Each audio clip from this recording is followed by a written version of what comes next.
High বন্ধুরা, আমি তো ইউটিউব সবে চালানো শুরু করেছি। তো এর আগে কখনো ইউটিউব ভিডিও আপলোড করিনি, কখনো এগুলো আর করি, সবসময় কাজের মধ্যে থাকতাম।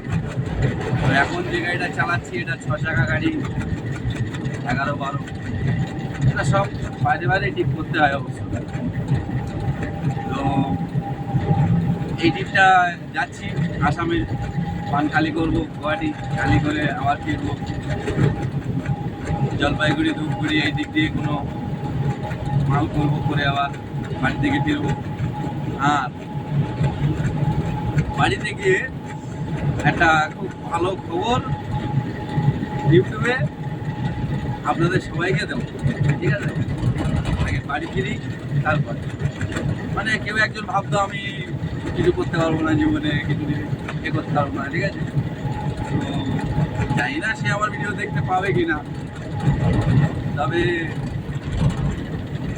আমি আজ পর্যন্ত আমার কোনো শখ, কোনো মনের ইচ্ছা, কোনো কিছু আমার নিজের জন্য কখনোই ভাবিনি কিছু। কিন্তু যেটা সত্যি এই 1 সপ্তাহ মতো হলো, 1 সপ্তাহ না একটু বেশি, 10 দিন মতো হলো যে আমি নিজেকে নিয়ে ভাবা শুরু করেছি। মানে নিজের যে শখগুলো ছিল সেগুলো সব পূরণ করবো, শখ আহ্লাদগুলো ছিল, যে মনে প্রত্যেক মানুষের যে মনে একটা ইচ্ছা থাকে না, যেরকম আমার সাথী যে ছিল তার মনে ইচ্ছা জেগে যায়, সে আমাকে ছেড়ে দিয়ে চলে গিয়েছে। তো আমার মনে কোনোদিন ইচ্ছা জাগেনি অন্য কিছু, ঠিক আছে? সে আমার জীবন থেকে চলে যাওয়ার পরে অনেকদিন কষ্ট পেয়েছি, প্রায় 3 মাসের কাছাকাছি। তারপরে যখন আমি আস্তে আস্তে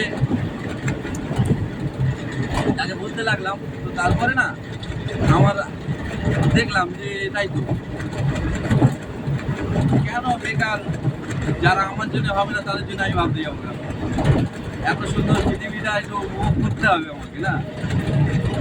আজকে সেই অনেক ছোটো থাকতে বিয়ে করে ফেলেছি, কোনো মনের ইচ্ছা পূরণ করতে পারিনি, কোনো শখ আহ্লাদ পূরণ করতে পারিনি। নিজের শখ দাবিয়ে রেখে শুধু স্বার্থপরদের শখ পূরণ করে গেছি। আর পূরণ করতে করতে হ্যাঁ, তারা আমাকে লুজার ভেবে নিয়েছে, যে সালা লুজার, জীবনে কিছু করতে পারবে না।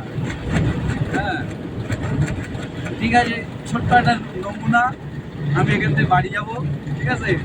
বাড়ি গিয়ে দেখিয়ে দেবো, ঠিক আছে? ছোট্ট একটা যে আমি ভিডিও করবো, হ্যাঁ, সেটাও ভিডিও করে ছোট্ট একটা এরকম ফেসবুকে নাকি ইয়েতে নাকি ইউটিউবেতে আপলোড, ঠিক আছে?